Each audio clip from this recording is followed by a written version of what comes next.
Well, hey guys, I wanted to do a update on my terribly filthy Fusion. As y'all can see, it is disgustingly dirty. But that is because it just got back from a road trip down to the Galveston area. And on our way back yesterday, it rained. So that made a little bit of a mess. So anyways, we'll go ahead and I'll just go ahead and back it out and do kind of a walk around and update. But my point in telling you about the road trip was the car rolled over 7,000 miles. 7,228.0 miles, actually. So that's a lot of miles since I've only had it since January 14th. Backup camera is even foggy too. I don't know if the camera's making out that it's foggy, but it is because it's so filthy. It smells like Burger King in here because I brought Burger King home for lunch. Inside is still fine. Everything's wearing very nicely. Steering wheel leather looks good. Dashboard still fine, no warpages or anything like that. Transmission, still a little jerky, but it's definitely livable, and I like having 6 gears instead of 4. Seats are wearing nicely. That's my college ID. The driver's seat is wearing exceptionally well. No creases or anything like that in the leather yet. We'll go ahead and do an exterior walk around. The hood latch in this car is so hard to do. I don't know why, but as you can see, the car is just completely and totally filthy. Oh, shut up. Needs to be washed very badly, but I just haven't had time. We got back yesterday. You can see the wheels are all grungy and all that crap right there, so that's fun. It's gonna be a fun wash job. Trunk is fine. The lid is disgusting. You can even see, like, it's awful. Yuck.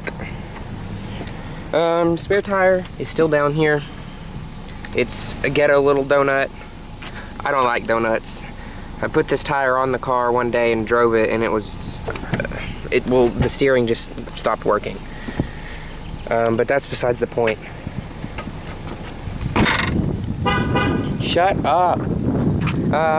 This side is nasty too. You can see there's a lot of leaves and stuff thrown up in there, which is lovely. Tires, wearing fine. They do slip a lot because it's front wheel drive and it has 270 pound-feet of torque. I'll go ahead and open up the hood. Engine bay is relatively clean. There's a little bit of dirt and dust up under here. And I don't know if you can see, but that little hole right there allows road spray to come up into the engine bay. You can see kind of where it's slung up right there. So that's pretty icky, and that bugs me. 240 horsepower, 270 pound-feet of torque. Doing fine. Runs great.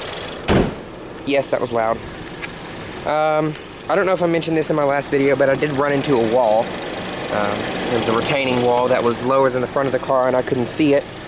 So I ran into it and creased my license plate. All in a day's work for me. The inside is relatively clean.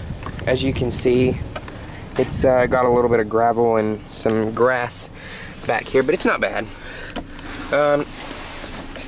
It actually feels so weird sitting in the back seat of my own car because I never ride back here. But as you can see, legroom's great. These are pretty chunky shoes too. So knee room is pretty spot on actually, and these cutouts in the back of the seats do help. So that's nice. You do have dual map pockets back here.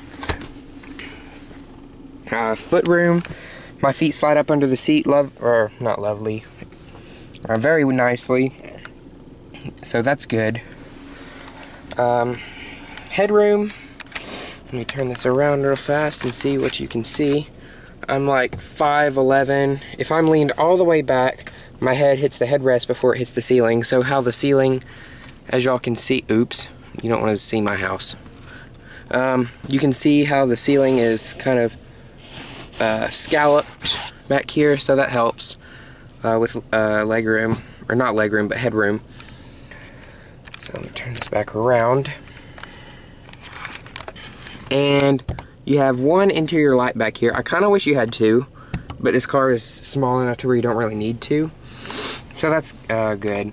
I did have that panel right there replaced because it was rattling, and in the process they filthified the headliner up there, and you can still see right there, there's some fingerprints that I'm gonna have them get out next time I take it. But it's fine. A difference I have noticed in the front and back seat, the front has stitched vinyl up here, and then the back just has a piece of vinyl. But the doors are cut out nicely to where you don't feel like you're squished or anything. You feel very comfy. Materials do follow through as well. Soft touch on the top, and then a hard plastic piece here, and then the piano black, and then your stitched armrest. And it is padded too. So it's a very nice car. And as you can see, the power outlet was being used, and rear air vents, and these actually work. They don't just like cough on you like some of them do. So that's good.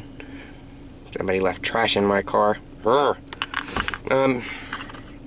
I'll just put that in the cup holder up there to remind me to take it out. Moving over to the middle seat, things do get a little more cramped, but not bad.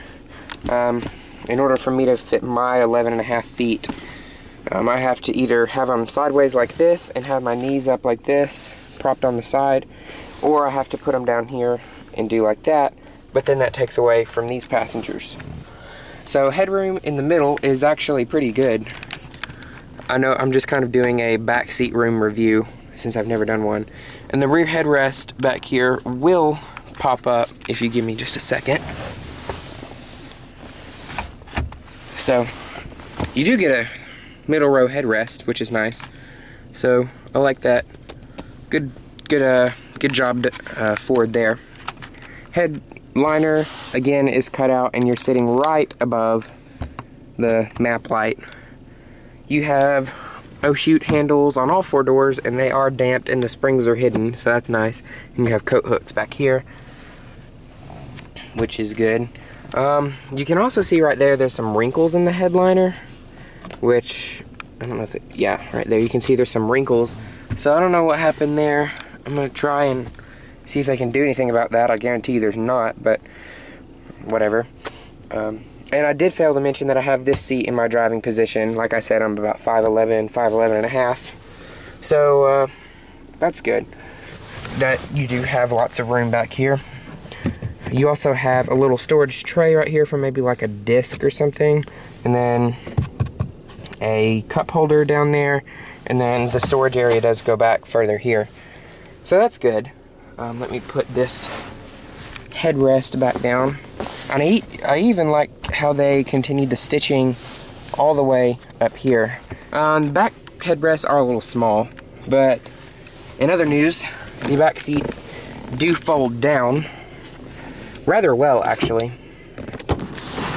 You just grab and they fold. They don't fold completely flat, but they do fold. And you have 3 speakers up here, one of which I believe is the subwoofer. I don't know which one. I've yet to find the subwoofer in this car, so yeah.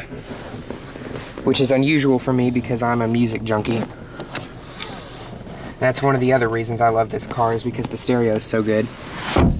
And the seat just flops back like that, and got pinched by the little latch.